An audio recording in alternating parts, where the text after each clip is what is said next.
Good afternoon, everyone. My name is João Almeida Dias. I'm a foreign affairs journalist at Observador from Portugal. I'm hosting and moderating today's discussion on behalf of Lisbon Club. We will be talking about EU, European Union, and China. And together with us, directly from London, but born in Italy, we have Francesca Ghiretti. Francesca is researcher of the Instituto Affari Internazionali from Italy, but she's also a PhD candidate in King's College in London. She is developing a project on Chinese foreign direct investment in the European Union. So it's a very important topic, very current topic. We have been discussing this, I would say, lively and with interest over here in Portugal. I guess the same thing, I'm sure the same thing applies to other countries in the European Union. And so I believe that Francesca's wide scope on this topic will be very interesting to all of us. So without further ado, I will give the floor to Francesca. She will make an initial presentation of about 12 minutes, I was told. And then we'll move on to questions both from myself and from the audience. So you are all encouraged to write your questions in the comment section, and I'll be looking forward to getting those from you.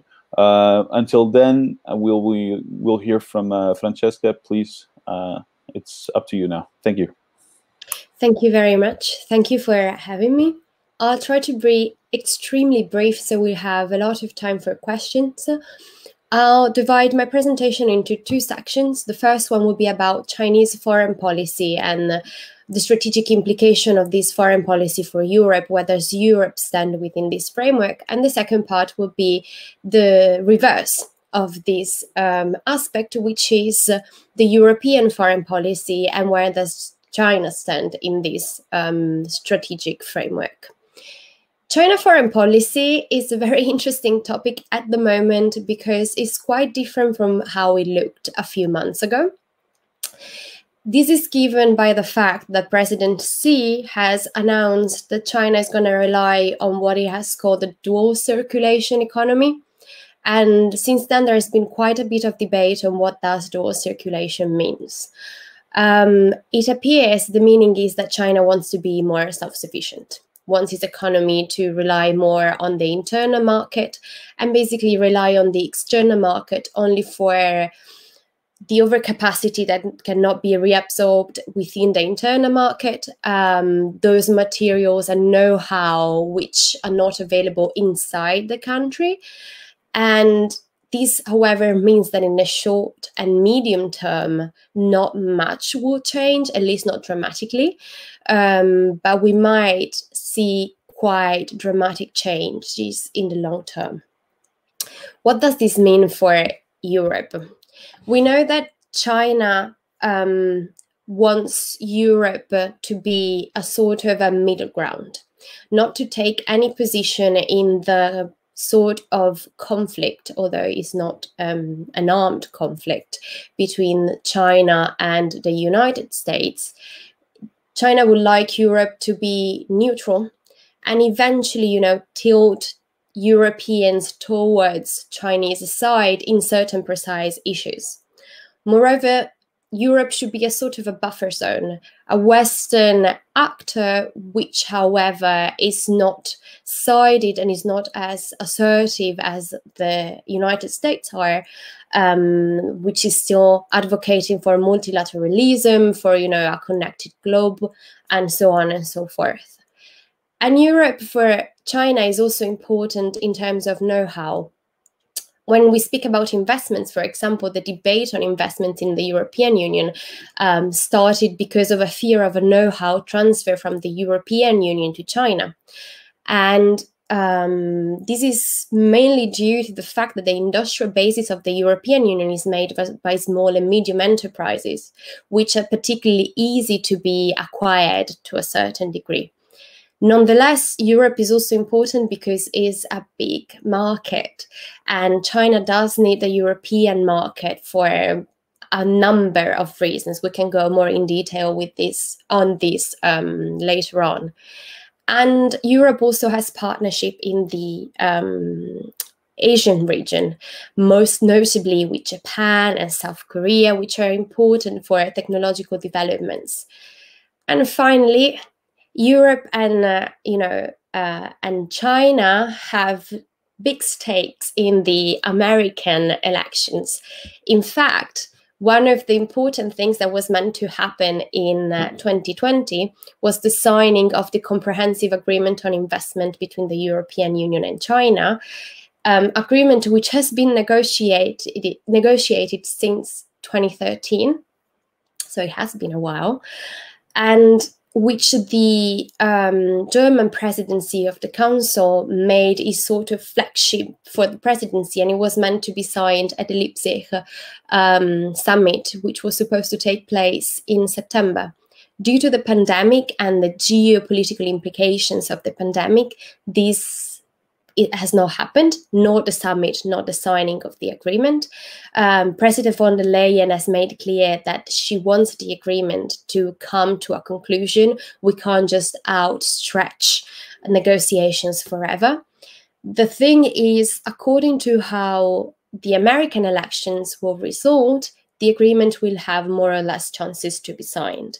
For example, if Trump wins, then the Chinese will have less of a reason to speed up the negotiations with the European Union, because they know that the gap between the US and the EU will still be quite large.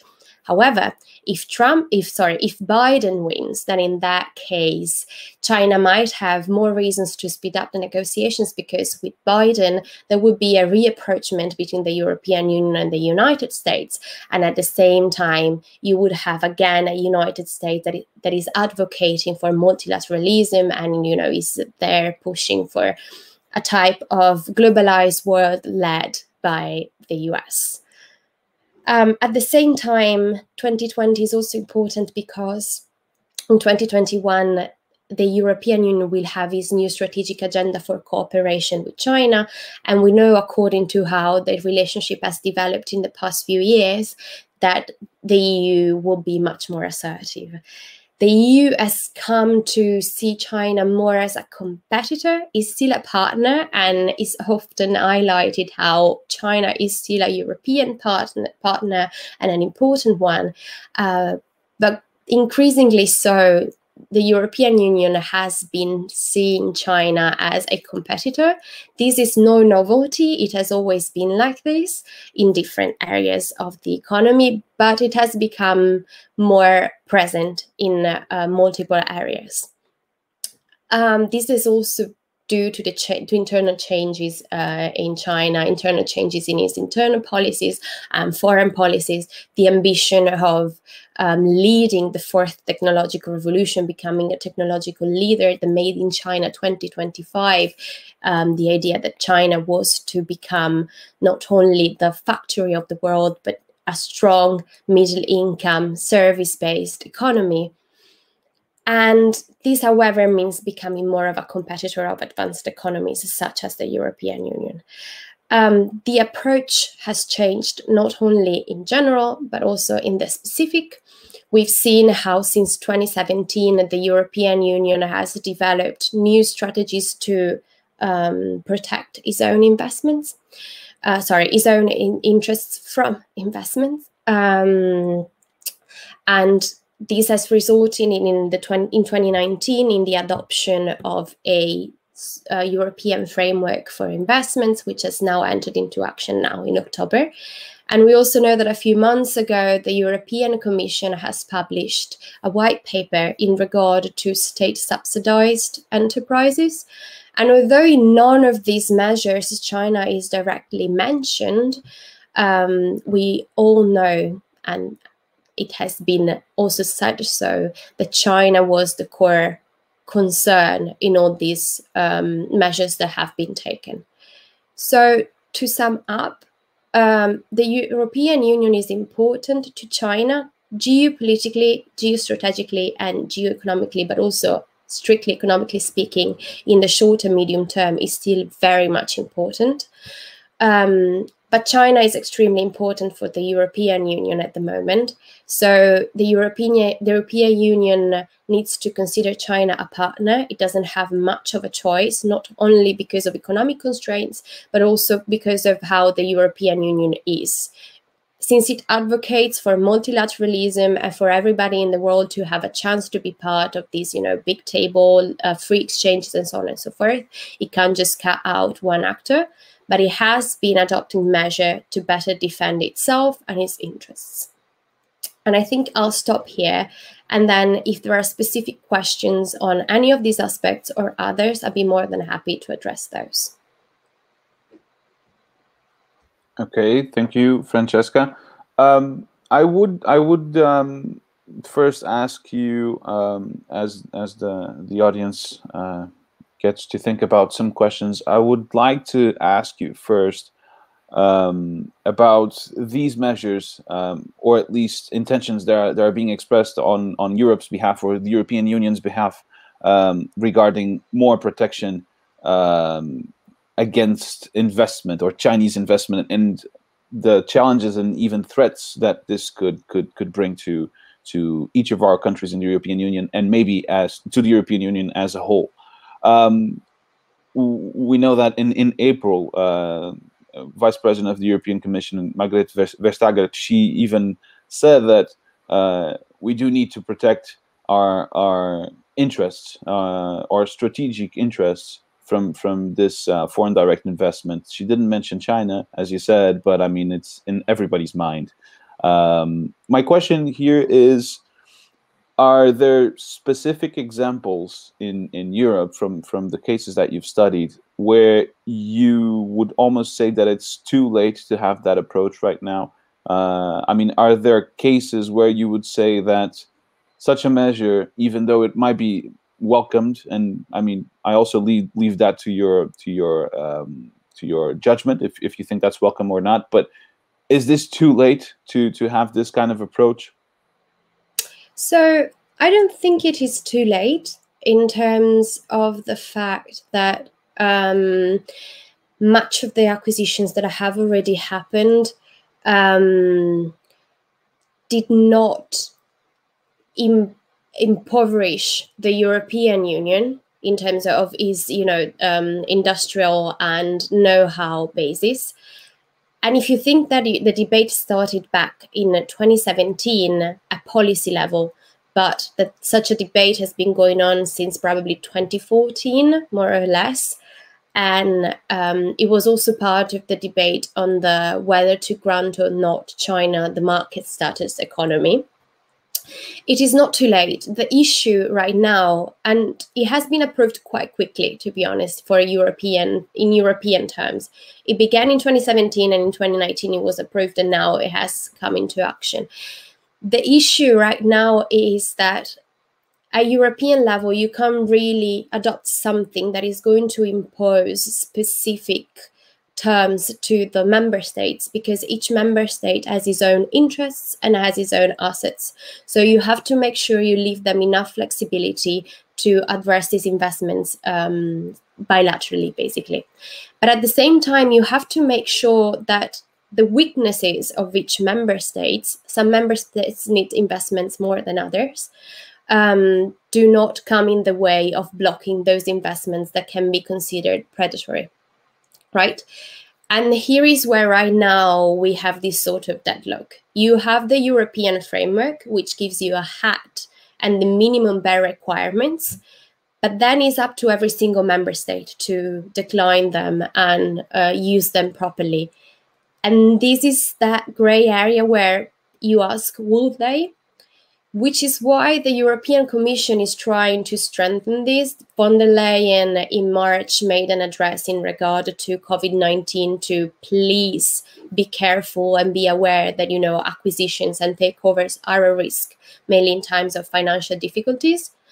And at the same time, the white paper on state-subsidized enterprises also wants to curb the action of enterprises who have unfair advantages towards small and medium enterprises in Europe.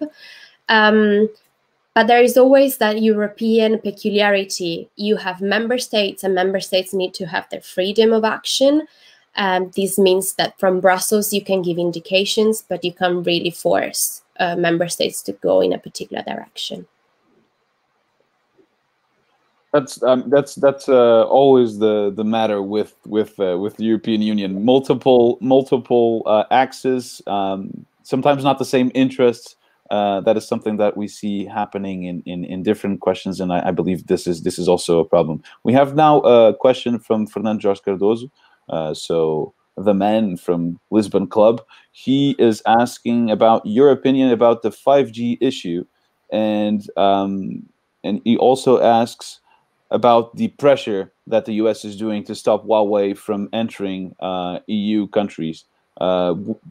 Would you say that this is mostly a security problem or an economic problem? Which one is it? Is it both or one of each? The big question is definitely both. And to be honest, it's probably more, so it is firstly an economic issue, then would have spillovers into the security realm.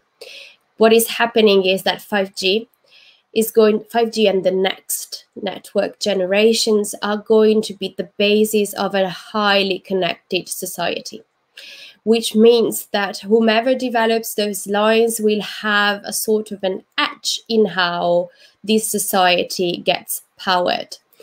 We have already seen how difficult it is currently to get rid of the previous 4G hardware. If we want to change operator when we develop 5G, it would be unthinkable to change, not unthinkable, but particularly complicated to change operator once 5G has been developed. And the thing is, 5G, by being the basis of this technological revolution, gives a massive advantage to whomever will develop it, and gives a massive advantage to the country which develops it, because it will give it an edge into leading the technological revolution. And historically, the country who leads the technological revolution is the country who will have, I'm going to say, who's going to lead the world in the next period until the future technological revolution. This is a simplistic way of putting it, but it gives you an idea of how it works. And then, of course, because artificial intelligence and so on and so forth are going to be based on 5G, then the whole reasoning becomes much more complex. First of all, those is a matter of economic competition, making sure that you still have an edge in the economic competition with these other countries. And in second place, then it becomes a matter of security, because it becomes a matter of, you know, are you too much dependent on a third country's government? Are you excessively dependent on somebody with whom you do not share an alliance, basically? And does this country have access to your data? Does this country have the capability to stop your society from working?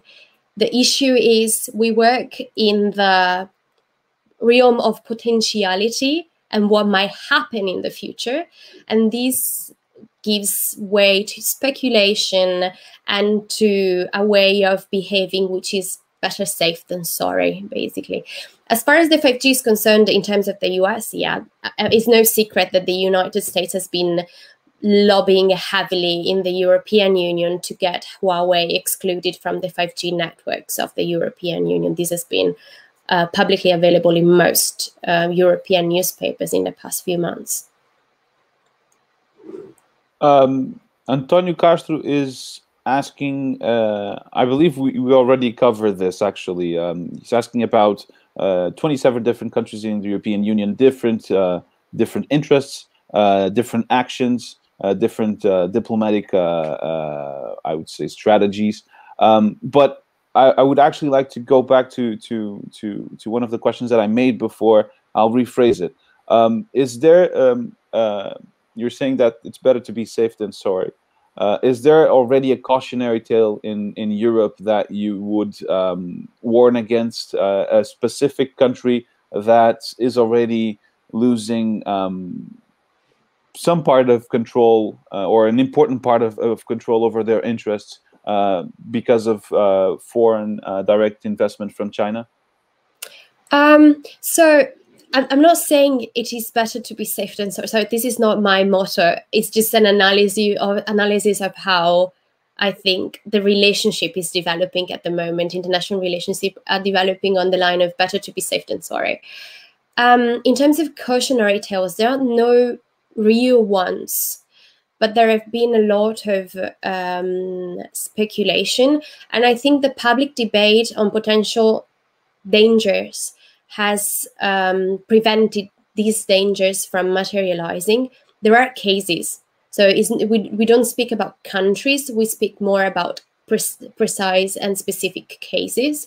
For example, the famous trigger case of all the debate regarding FDI was the acquisition of the German KUKA back in 2015. And the German KUKA, and then, you know, other major acquisitions such as Pirelli in Italy, the investments in the Hinkley Point C plant in the United Kingdom, and then, of course, the port of Piraeus in Greece. And these are sort of the cautionary tales of Europe, which are just a few cases, and there are many others. There are quite a few outstanding cases that have been made aware of in Portugal as well, in the energy sector. There are several cases in Italy. Italy in 2019 signed a memorandum of understanding in the framework of the Belt and Road Initiative with China. So it's not too late in terms of there are some countries that are excessively dependent from China. Is that generally speaking, the whole Europe is quite dependent from China at the moment. And this is why also the calls for diversification of supply chains do have a very important basis, I think. Thank you, Francesca. We have a new question from JP Nihil. He is asking, in the context of an announced German strategy for the Indo-Pacific region, also on France's behalf, there was an appointment of an ambassador for that region, Christophe Penaud. So JP Nihil is asking if Europe's growing interest in the Indo-Pacific region could be perceived by China as a source of tension or competition in its own neighborhood or in its own backyard. How do you see that? This is almost like flipping sides. I don't know if that's any possible, but you tell me, Francesca. I don't think China perceives this as a threat, and rightfully so, because the European Union and European countries don't have much of a military outreach and capabilities. The only two countries in the European Union who have military capability outreach in the Asia region are France and the United Kingdom, and we know we're going to lose the United Kingdom soon enough, and France is just not enough. So it is much more worrying if the members of the European Union who are part of NATO then do exercises with NATO in that region than if just some countries in Europe doing so. Of course, it is a matter of alarm, the fact that an increasing number of member states start to have an Indo-Pacific strategy. So much in that regard is more of a fact of, how can I put this? The idea that, you know, EU member states might start diversifying their partnerships in the region in order to contain China, but not in a military matter, much more in an economic and, you know, multilateral way. And that's similar to what the US were going to do with TPP and then canceled, or Donald Trump canceled in a very predictive way. He did promise that he was going to do that. So we cannot say that we are surprised that happened. Antonio Castro is back with an important question on human rights. would you say that human rights is definitely out of the agenda of European negotiation goals with China? I mean, another way to phrase this question is the so-called normative power of the European Union completely dry in these negotiations? I can also add another element to this topic, which is this was in early May. The European ambassador in Beijing wrote an article for the Global Times, so an Anglophone newspaper based in paid by the regime of Beijing, and he wrote an op-ed where he agreed, and this is publicly known, he agreed to censor some of his words, specifically the ones that said that the virus came from Wuhan. So I'm guessing that Antonio Castro, when he mentioned human rights, had the situation with the Uyghurs and the Xinjiang province in mind, but this is also another topic, freedom of press, so basically human rights. Would you say that this is completely out of the table, or is there still some room for discussion on this topic regarding EU and China?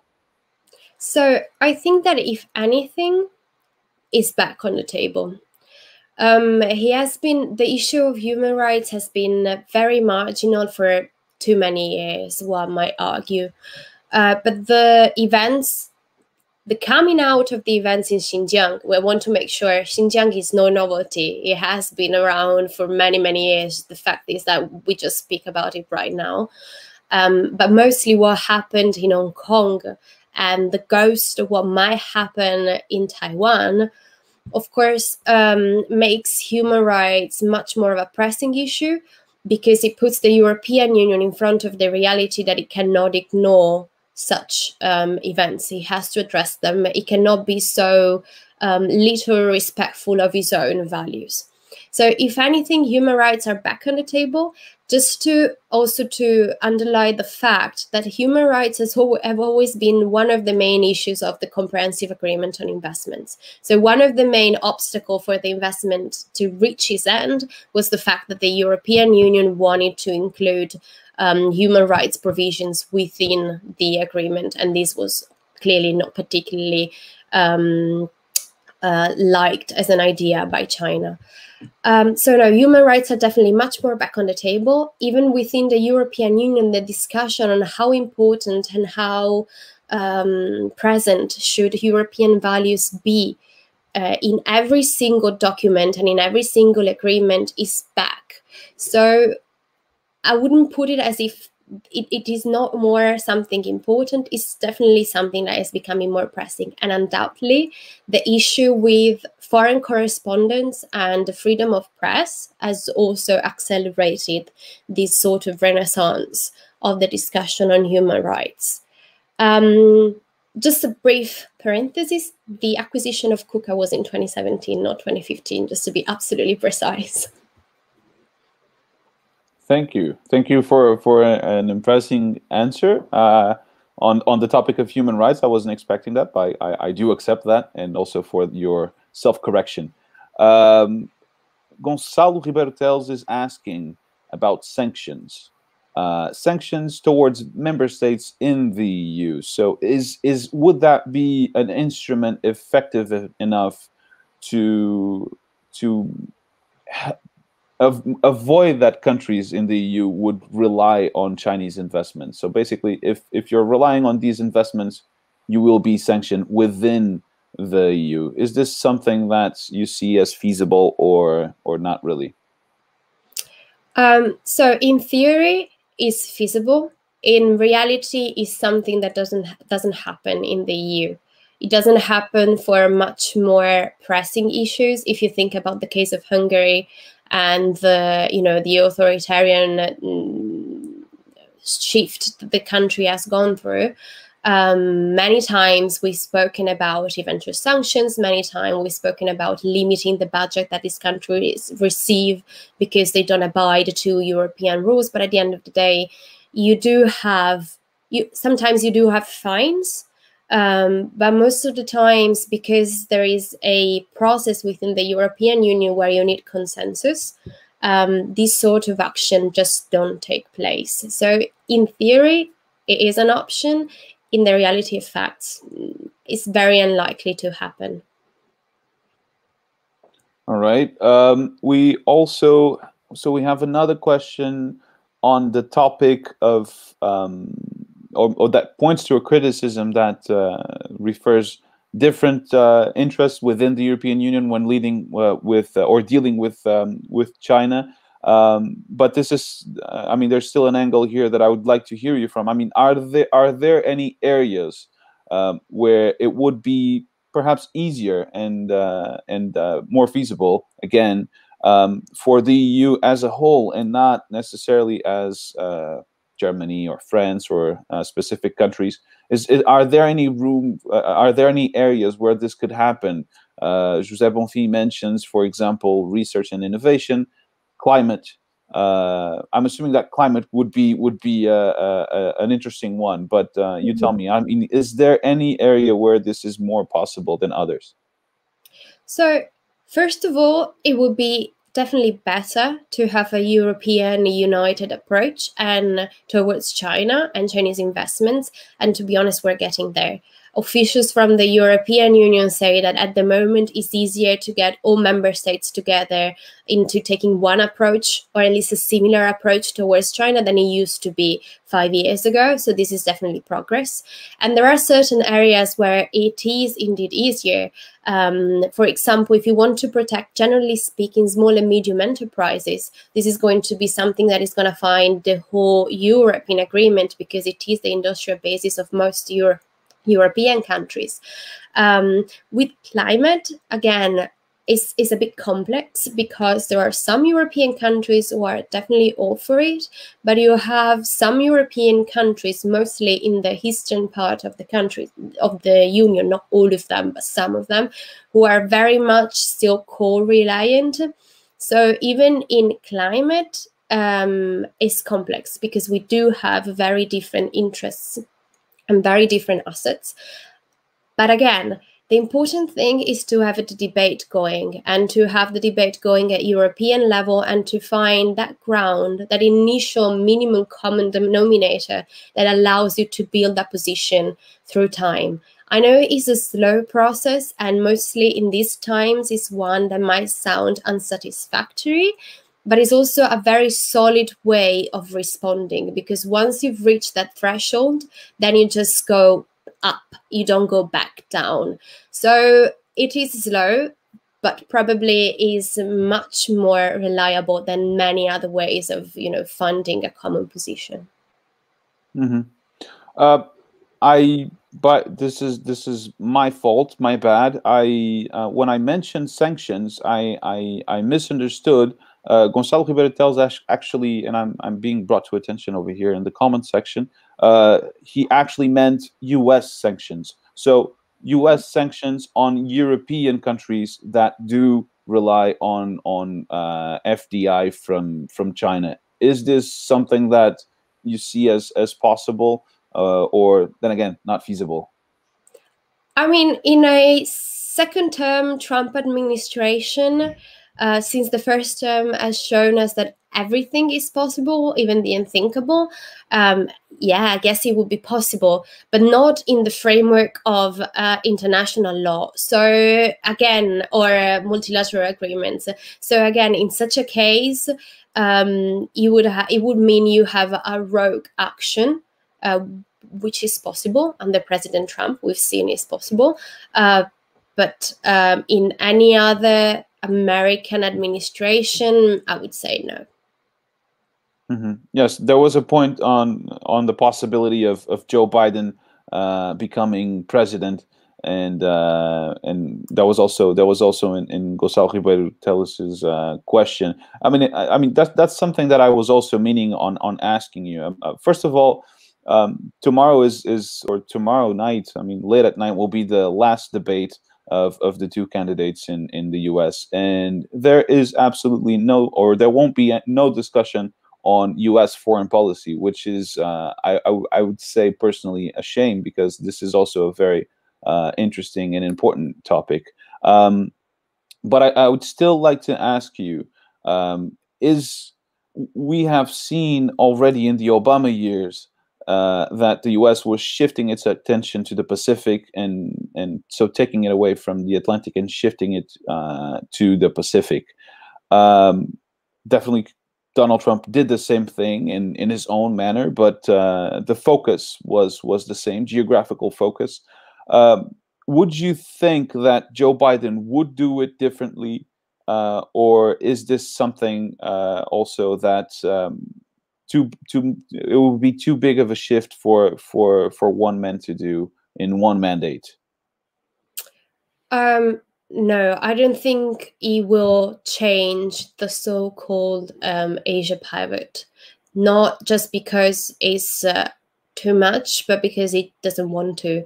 Asia right now is the center of American foreign policy, and the relationship with the European Union, with the Atlantic allies, are mostly thought in relation to how to strategize in regard to China. So I don't think a Biden administration would change that. So same old, same old. Well, we're, I believe, right at the end of our presentation. I apologize for the couple of questions that were left behind. I believe that we ended up covering some bits of them anyway, so I hope that everybody is satisfied. I am satisfied. Francesca, thank you very much for your presentation and for your answers. They were very thorough, and I guess they gave us a lot of leads to for each of us to pursue individually. I am done here. My name is João Almeida Dias. I'm a journalist from Observador. I write about foreign affairs, and we all had the pleasure of listening to Francesca Ghiretti. She's a PhD candidate in King's College, and as you probably already know by now, she knows a lot about foreign direct investment by China in the European Union.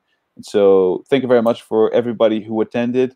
Thank you, Francesca, and thank you to the Lisbon Club for having us in this session.